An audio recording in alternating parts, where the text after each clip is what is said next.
Hello YouTubers. This is the beginning of my reloading series, and I don't have any expertise in pistol and rifle reloading. This is all about shotguns. I call this first installment, Intro to Shotgun Reloading. Now, if you're interested in just seeing a quick video of how to operate a press,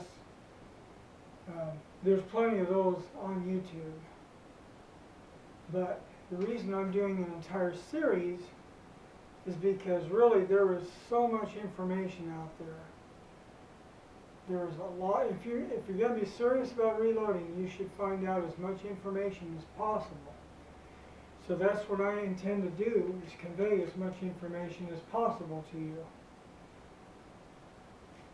I still am learning stuff too, but I've been at it for quite a while. We will cover the press, things you need, hull, shot, primers, velocity, loads, wads, just about everything there is. There's a lot of stuff, but this first episode is the introduction. One thing I will cover is the press. I'm just going to go over basics on the press. Okay, there's a few different types of presses out there. There's Mech. There's different brands. There's Mech. There's Lee. And this is Texas. Okay. It doesn't matter to me as much about the brand as long as I can do what I need to do with it. Now this is a Mech Steelmaster 10 gauge. Yeah, see the surface rust? That was from the flood. Even though this was above the flood, the moisture in the house caused a little bit of rust. Anyway, just to go over a quick basic on how this works. We will move from general to specific later, but this contains the first station. It goes this way. This is a primer, fired primer remover, and also a sizer. Put the shell in there. It removes the old primer and it resizes the hull, because during firing the hull can stretch out. And this is the net station, is where the primer is installed. Now this particular press has a feeder, a primer feeder. I don't usually use it though, but you can load this up with primers, and then as you crimp the last shell, primer falls down to the one that's coming out of here, and it's ready to go. But I prefer to handle them by hand. It's safer. This, of course, is where you push the wads in. Also, you add the powder and the shot. And it has a little gauge right here for wad pressure. And so, when it has tension on it, you'll see the gauge, and you can choose how much wad pressure to place upon it. Because slow burning powders, you can't just put them loose in the shell and have it go bang. It's got to have wad pressure. It has to be compressed to make a big boom. Otherwise, it's just going to go, it's just going to burn. And here you got this is the crimp starter. This puts the folds on it. And then this pushes the crimp down all the way, and that's where you're finished. This is about, let's see, I paid $200 and something back when I bought this. I think it's over $300 now. Shot goes in one side and powder in the other. This is where powder goes. Shot goes over here. Move this lever back and forth. Have this down. Well, what is that jammed at? Anyway, it's supposed to. I don't know why it's not. Okay, there we go. I don't use it in the traditional manner, which I will cover later on. For instance, okay, here's a Lee Lodahl press. This is an inexpensive press. It doesn't cost much, but it makes shells just fine. I was knocking down snow geese this year with some shells that I made. Right here. These shells right here. 1 ounce load of tungsten. Made it in this press right here. I've got a Mech 12 gauge press, but I like this one. It's simple. I like the simplicity of it. It does not have a very good sizer though. I don't think it really resizes the shell at all. I mean, it's, if you can call it a resizer. This is what I use for the 20 gauge Texas brand, which I picked this up at a auction for $20. Of course, it doesn't have anything up here, but the way I use it, it doesn't really matter, which you'll find out why later. But this has a really good shell resizer. It does a really good job of resizing shells. That's why I use that one. I also have a Mech 20 gauge press, but I haven't been using that one. I like the resizer on this one. So anyway, that's the basics on the presses. Okay, now something else you're going to need for reloading. Very important. You need load data, especially for steel shot, because that's what I'm covering in this series of steel shot. Now, I reloaded lead shot years ago, back when we shot at lead. But right now I'm covering steel shot because this is what I'm doing. Okay. Hooks.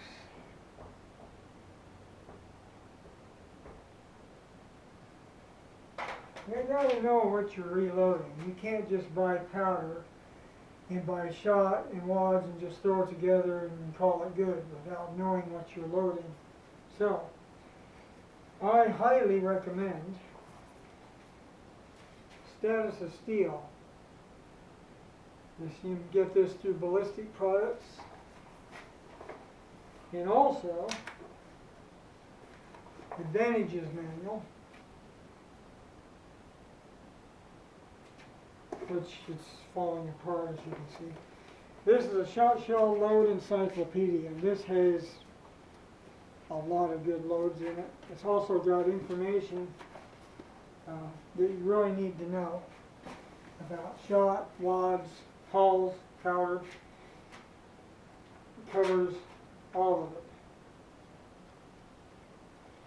And then it's got the data back here.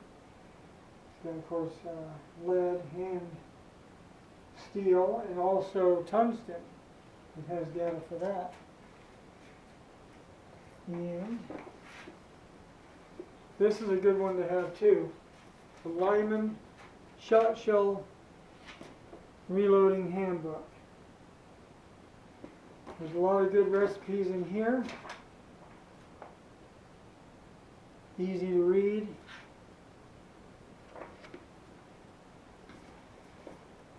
If you have a 10 gauge, this is a nice addition. It gives you a little history on the 10 gauge and so on. It also has load recipes in it, in the back, lead and steel. And then here's another one, Reloading for Shotgunners.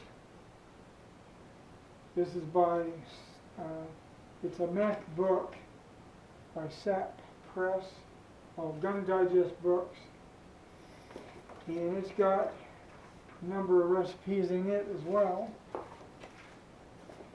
And then if you load with Cheddite hulls, Cheddite manual, currently they don't have very many 10 gauge recipes in there. It's kind of new. Those are the ones I use. I also have other stuff. In addition to that, for the tungsten that I'm using, I printed this up off the website. Spiro tungsten 15 and 18. 15 grams per cubic centimeter and 18 grams per cubic centimeter. Lead is about 11. That gives you an idea how dense this stuff is. Got the 15 is in blue recipes. And the 18 is in green.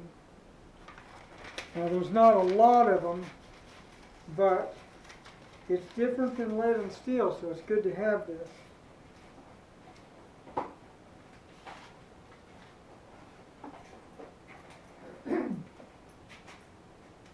When reloading steel, it's very important to follow the directions exactly. If the recipe says 36 grains of powder, you use 36 grains of powder. If you deviate from that even a little bit, it can adversely affect your load a lot. You think, well, I have a little bit more powder for that load. Make it a hot load. The problem with steel is it doesn't compress like lead does. It can't absorb the shock. So all that shock is going to be felt by your gun, your choke, and you. And it can have some drastic results. I've actually had shells pretty much blow up in the gun. I mean, the backs, I'll tell you a little story. Some of you already know this. Back when Obama was occupying the White House, it was hard to get gunpowder that I used. I used Alliance steel for most of my loads. And I couldn't find any. But they had Alliance Unique available. Well, Unique is a much faster burning powder. Fast burning powders and steel don't generally go together unless you load them a certain way. Well, I didn't have any recipes for it. So I had to guess. Well, I guessed too high.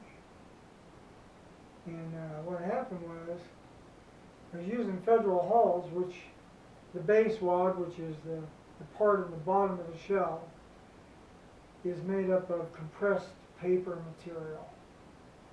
And what happened was, it split around the rim, and all that whole bunch of paper material went flying out in fragments all through the gun, some of it back towards my face, and it actually bent metal parts in the shotgun and made it unusable.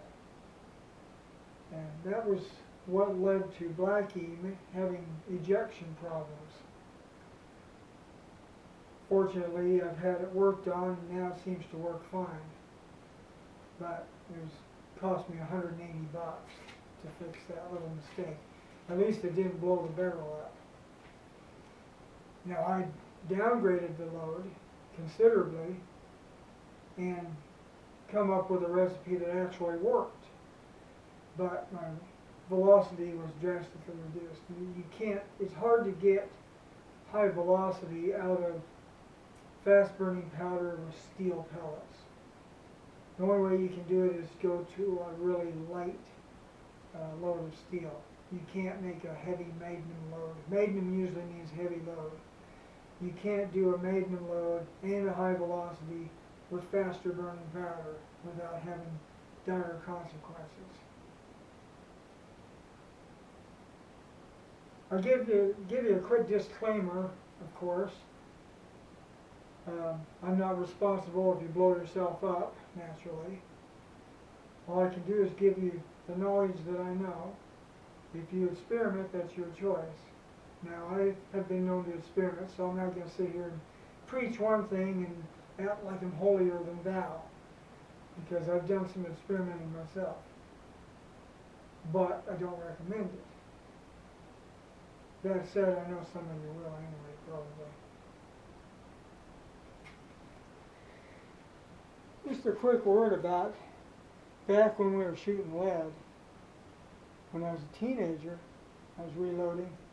We didn't have the plastic shot caps. Well, Remington had just come out with them. They were called either Power Piston, I think.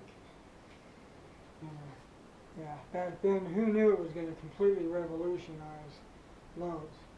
But we take hull, here's a 20 gauge hull, and we use these wads, these fiber wads. We put the powder in there, this wad would go on top of it, and then the shot on top of that, and we crimp it and call it good. It's a leaky load. I mean, it's not nearly as reliable as a plastic shot cap. Who knows how much pressure was lost because of leaky wads like these. But we killed geese just the same. Of course, if you have an old shotgun, you want to try to stay true to its age, you can't make loads like that. With steel, though, it's a little different because they'll give you a specific wad to use in the recipe. And it's really best to follow that to the letter because even different wads can change the breech pressure when the shell goes off. Too much pressure and you can have bad situations with the shells. Now, some other things you're going to need. Of course, you know you're going to need shot. This is tungsten. It's really heavy. You're going to need your shot, of course. You're going to need hulls, naturally. You're going to need wads. And you might also use a gas seal, which I will cover more in depth later. And overshot cars like these. I'll also cover that as well. You're going to need a scale. I've got two of them. I got this one I use for shot because it has a higher capacity than this one. This is for measuring powder. Close up on this.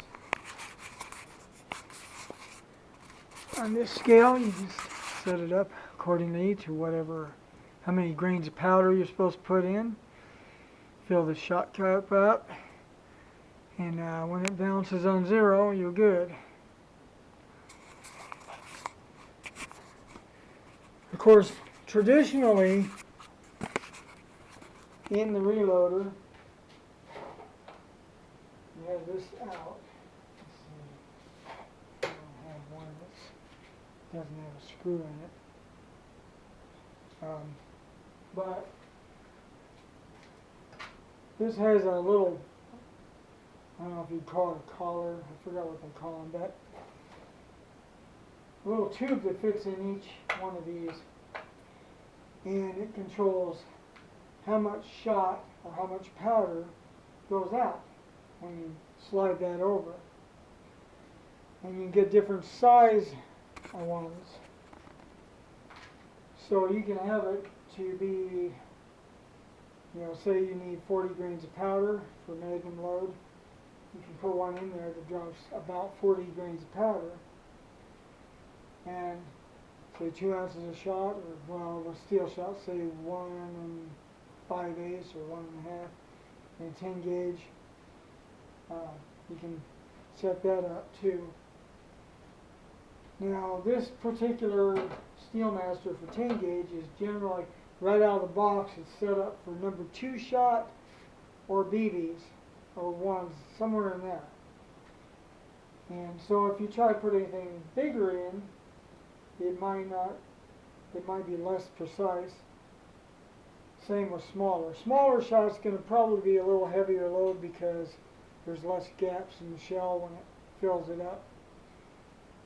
So consequently, you're going to end up with a little bit more weight.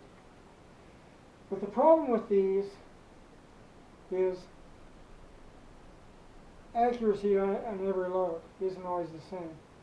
One load might have 40 grains, the next load might have 42, another one might have 38, and that's why I don't use them that way. But it's faster to use them that way, because you can just, kick out a shell, say a couple shells a minute, maybe faster. If you have a progressive reloader, it works like a machine. It's really fast. But I measure every shell out. I measure the powder and I measure the shot in every shell. And this way, I know exactly what I have, and it's always consistent. It's always going to fire the same. The only thing I have to worry about then is weather and stuff like that. Okay, so now the main question, which I should have asked earlier, is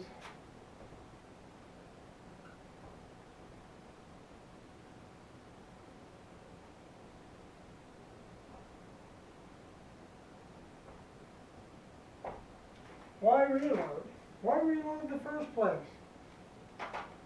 You can go out and buy a box, especially if you have 12 gauge. There are so many different types of 12 gauge ammunition, and there's some really kick-butt shells. There's some great shells out there that are really good. And so with so many specialty loads available, why reload in the first place?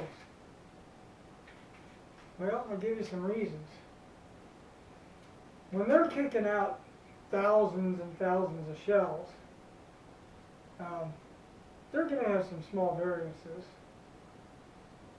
There's bound to be. They're not measuring every load exactly like I do. But so because of that, there's a little lack of accuracy.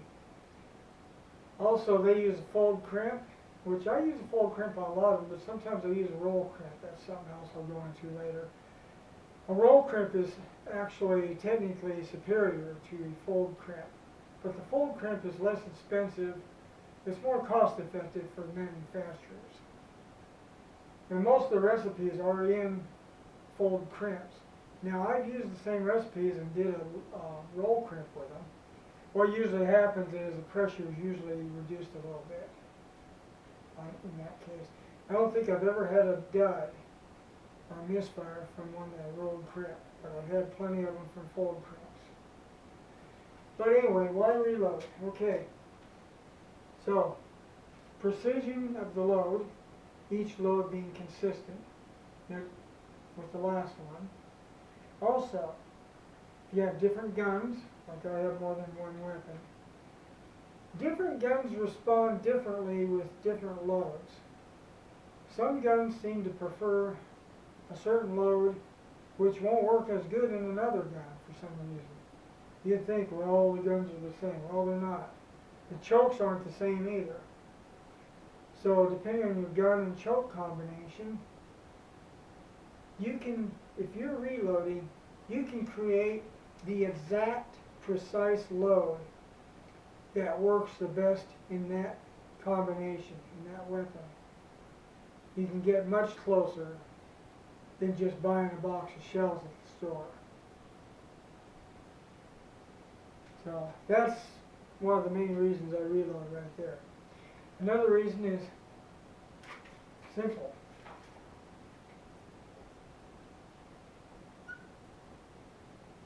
.10 gauge. If any of you have looked on the store shelves that sell ammunition, and I don't mean since the shortage, I mean when there was plenty available, you'll notice that although there's lots of specialty shells for 12 gauge, 10 gauge has been left out in the cold for the most part. There's a few special varieties. Heavy Metal makes some for 10 gauge, and there's a few special loads. There's some Black Clouds and stuff, but by and large, there's not nearly the selection that there is in 12 gauge. And if you shoot a 10 gauge, you can really appreciate what I'm saying. And so if you reload, you can reload anything you want. If you want to make a Magnum almost 2 ounce load, say 1 7/8, 1 3/4 ounce of number 5 shot, you can do that. A Magnum small pellet load will cripple a pheasant way out. It'll nail a pheasant way out there. You know, you can make just about any load you want. I mean, how many pheasants loads do you see on the shelf for 10 gauge? Usually 0. Usually all they got are goose loads.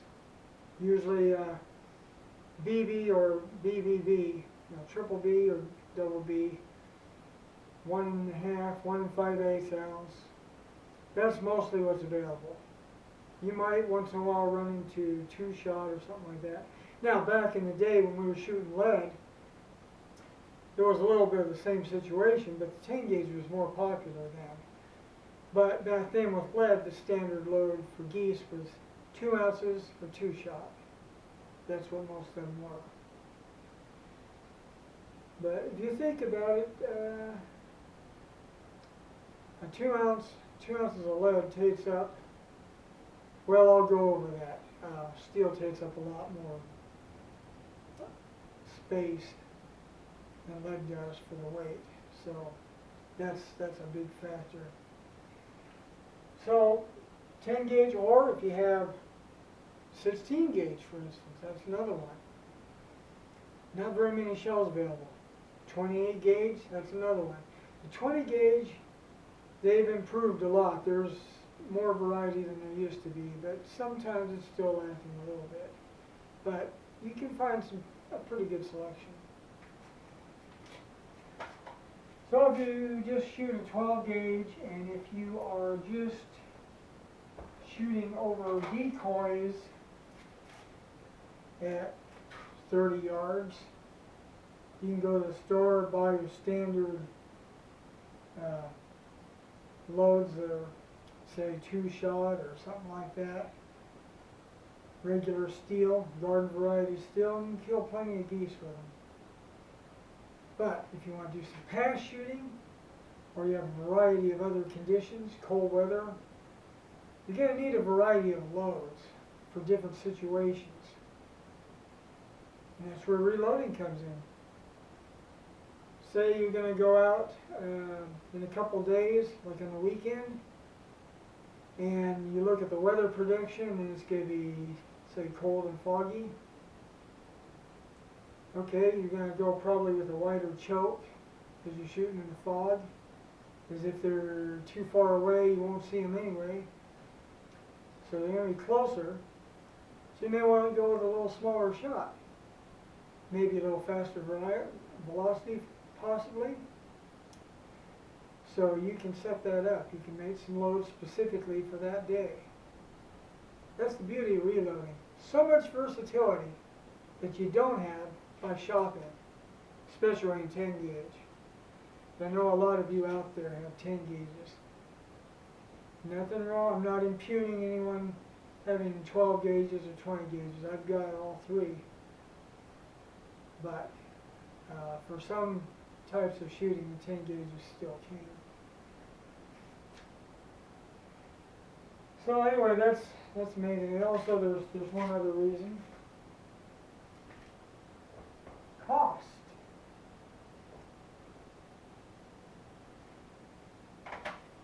Okay, now I do a lot of reloading, but if I see a box of shells that I want and they're clearanced or marked way down, I usually grab them.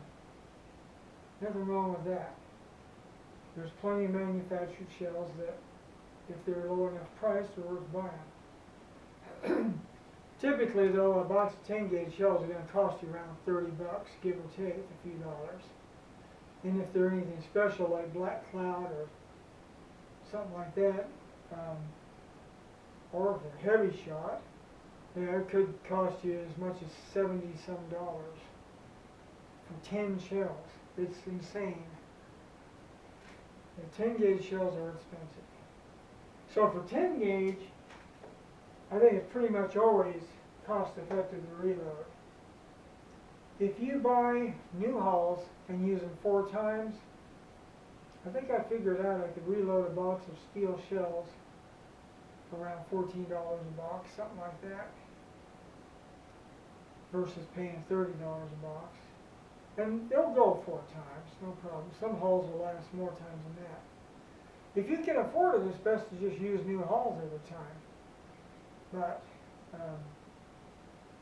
it's not always an option. Sometimes you can't get them, they're out of stock, or like right now we have an animal shortage, so you have to reuse the ones you got. Reusing wads is a no-no though. They get all bent out of shape. I have tried it. I don't recommend it. In fact, I think I actually killed a goose with one that had a reused wad in it. But don't do that. Not a good idea. As far as 12 gauge goes, it's marginal in cost. Sometimes it's worth it, sometimes it's not. But you have the other reasons, the precise loads and accuracy and so on. So those other reasons weigh in. Just depends on what you want. If you're just an occasional hunter that doesn't go out much, there's no need to invest in a bunch of reloading equipment. Now, if you buy a reloader, it's going to cost you $200 or $300 or whatever. A reloader will cost you less than $100, like $60 or something. Not very much money. I don't think they make one in 10 gauge though. I think for that you got to buy a net or something similar. And that's going to cost. You can use, if you reload like I do, you could use one that's not, doesn't have to be designed for steel, as long as it's a press that works properly. But if you're loading steel and you want to do it the traditional way, you probably should get a Steelmaster. That would be what I would recommend. Okay, that's going to set you back some money, and then when you buy all your supplies, providing people quit panic buying and you can finally get them. You know, you buy a bag of wads, that's like anywhere from $9 to $20, depending what kind of wads they are, for 100 wads. And then your shot, 10 pounds of steel shots, under $20. Tungsten's a different story, it's much more expensive. And then your gunpowder, normally $20 to $30 range. With this shortage, I found some powder I wanted and they wanted $50, and I told them it can wait. I am not paying $50 for powder. So I'm going to use what I got and try to make it last. But anyway, all the supplies, you know, you're going to spend a few $100s to get started. So initially it's going to seem expensive. But once you have the supplies, then it's not that much per shell, you know. How much are you going to spend on manufactured shells? How many do you shoot up per season? Do you shoot up 200, 300, 400 shells a season? I don't know. I mean, what does it add up to? It's something you have to weigh in and decide. If you just occasionally hunt and don't shoot much, you probably just want to stick with going to the store and buying. Anyway, I've pretty much ranted on why reload. I think that's pretty much most of the reasons. And I think that's probably all I'm going to do for this episode. Just enough to get your feet wet. Like I said before, if you want to watch a video that just shows a quick run through of using the press, there's plenty of them out there. If you want really thorough information, watch my series. And by the way, I want to thank my patrons for supporting me. It helps this be a lot more possible than it would be otherwise. And I want to thank the viewers for being loyal and watching my videos. Thank you very much. You're a great audience. Anyway, thanks for watching, and please subscribe. I know some of you out there have already reloaded and may feel you know a lot about it, and you may. But you may want to watch this series just in case you miss something. That's what I do. I watch documentaries about stuff that I know quite a bit about just to see if I miss something. For instance, the hulls, shotgun hulls, the shell casings, they're not all the same. And for instance, certain wads won't properly seat on certain shell casings, you can have problems if you reload that way. Some of your target shell casings are tapered, and most of your maiden casings are straight up and down. They'll accept most wads, but some plastic shot cups won't work with some of the tapered designs. So you may not have known that. So please stick around and watch this series. I want you to know, I want to pass as much as I know to you guys. And who knows, maybe I may pick up some more knowledge on the way.